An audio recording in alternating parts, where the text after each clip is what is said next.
मगध के सबसे महान राजाओं में से एक राजा अज्ञात शत्रु का राज्य बहुत ही अच्छा चल रहा था। किंतु कहते हैं ना कि समय हमेशा एक जैसा नहीं रहता। ऐसा ही राजा अज्ञात शत्रु के साथ भी हुआ। राजा कई मुश्किलों से घिर गया और अपनी उन मुश्किलों से बाहर नहीं निकल पा रहा था। राजा ने कई सारी योजनाएं भी अपनाई, लेकिन वो असफल रहा। एक दिन राजा की मुलाकात एक तांत्रिक से हुई।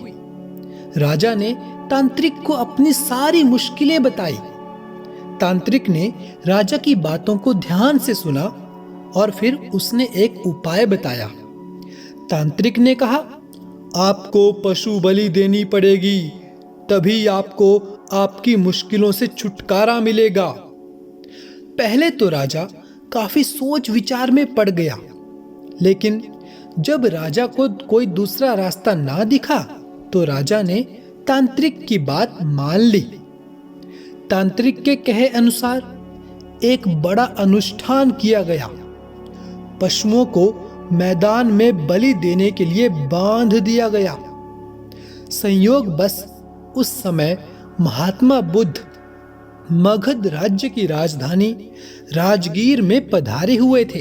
वो उस स्थान से गुजर रहे थे जहां पर राजा अनुष्ठान करवाने वाला था।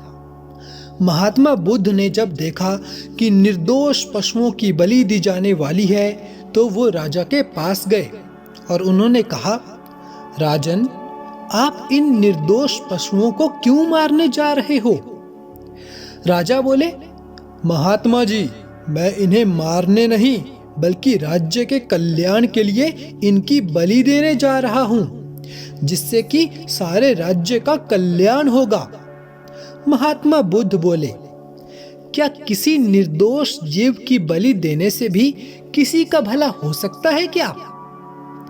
थोड़ा सा रुककर महात्मा बुद्ध ने जमीन से एक तिनका उठाया और राजा को देते हुए बोला, इसे तोड़कर दिखाइए। राजा ने तिनके के 2 टुकड़े कर दिए। बुद्ध बोले, अब आप इसे दोबारा जोड़ दें। राजा बोले, महात्मा जी, आप ये कैसी बातें कर रहे हैं? इससे तो अब कोई भी नहीं दोबारा जोड़ पाएगा।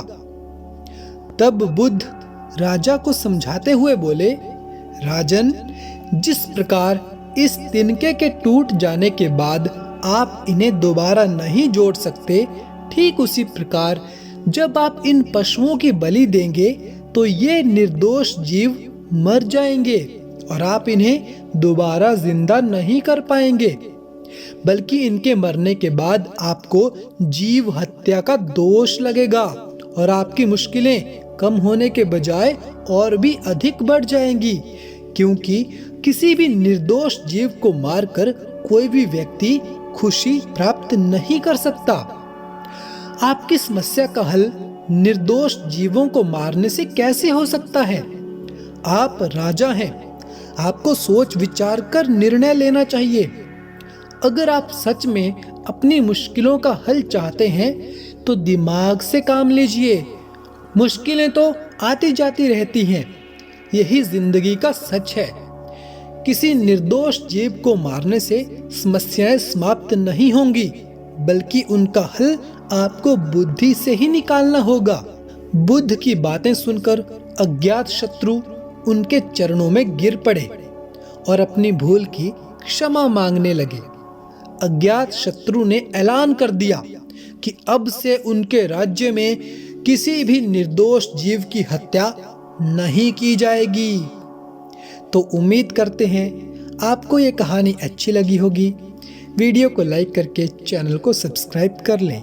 वीडियो देखने के लिए, कहानी सुनने के लिए आपका बहुत बहुत धन्यवाद।